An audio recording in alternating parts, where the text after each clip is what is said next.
What's going on, MMA fans? I'm back to do my Affliction band review video.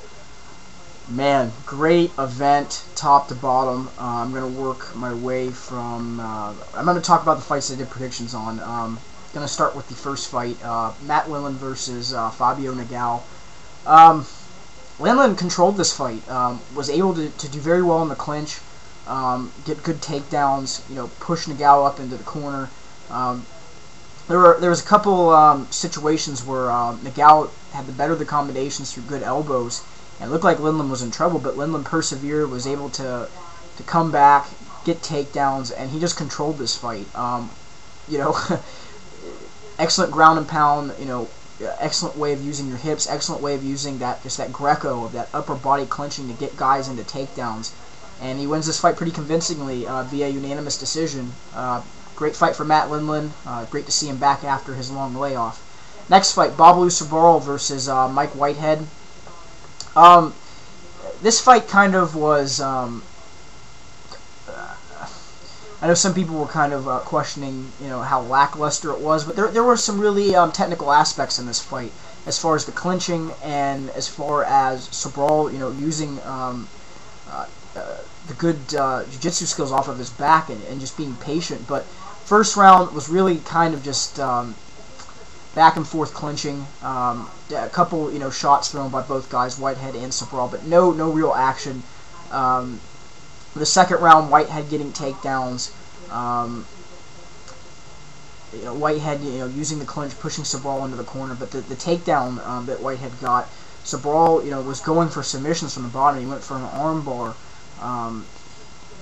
and almost had it. And then you go into the third round where Whitehead shoots in and Babalu gets a guillotine. I mean, Babalu tried several times in this fight, where Whitehead really wasn't doing anything from guard and was, very, very active from the bottom, trying to go for submissions. And that's what won Babalu this fight. Babalu wins via unanimous decision. Was very active in the guard, had good, on the feet, had some good leg kicks, some good combinations, but was able to, withstand what Whitehead was doing, when he got the takedowns. Whitehead just wasn't doing anything, and Sabral was more active, so that's what won Babalu this fight. Next fight was Josh Barnett versus Pedro Rizzo. Barnett looked pretty good in this fight. Rizzo was doing all right as well in the first round, using his jab, not really landing too much, threw a couple good, 1-2 combinations, but Barnett was using, his length, using good leg kicks, good inside leg kicks, using the clinch a little bit at times, trying to do a dirty box, using his jab, throwing a couple good combinations. Barnett, I think won the first round. It was back and forth. Rizzo landed a couple good shots, but Barnett, I think, landed more of the leg kicks and I think a couple more of the jabs. Second round, both guys come in. Barnett was using a lot of front push kicks in this fight too. Used one in this fight and throws a left, right, left, and drops Rizzo and knocks him out. So Josh Barnett wins in the second round via a knockout. Excellent fight. Barnett looks solid in this fight, and who knows? Hopefully, we will see Josh Barnett and Fedor fight. That's a fight that most MMA fans have been looking forward to for a long time. Next fight: Andrei Arlovski, Ben Rothwell.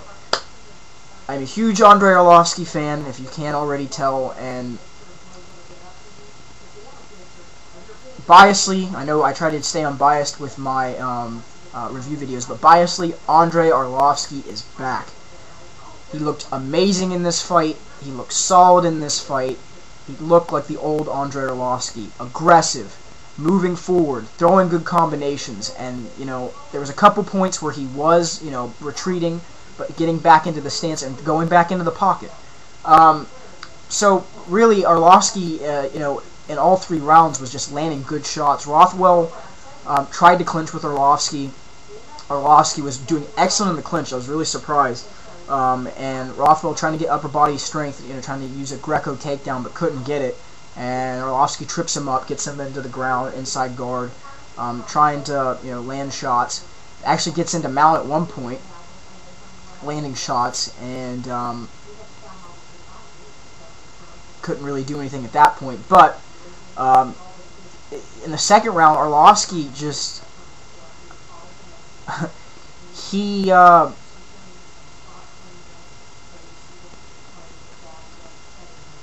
just landed some excellent combinations in this round. I mean, 1-2 combos, leg kick, high kick, which you haven't seen Arlovsky throw a high kick since the fight with Cabbage, and threw a nice high kick, then threw a knee, another more combinations, and just had Rothwell just stunned, absolutely stunned.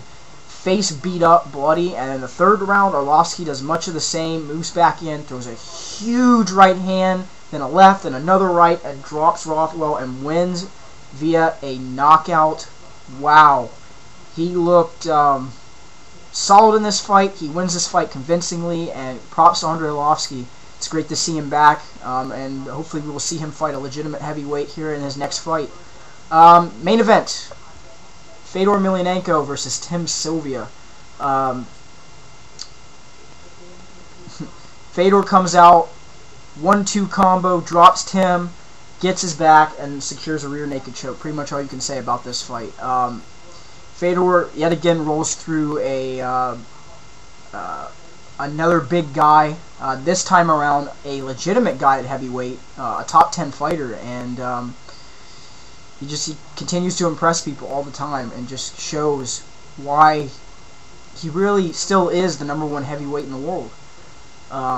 And right now, what heavyweight has any legitimate more status than he does with wins? I don't think you can really say anyone. So I think by default, and even by this win, Fedor still continues to be the #1 heavyweight. And hopefully we will, like I said about the Josh Barnett fight, hopefully we will get to see Fedor fight Josh Barnett, which will be a great fight, or Randy Couture. So nonetheless, leave some comments, constructive, negative, positive on this video. And on that note, you guys, have a great day.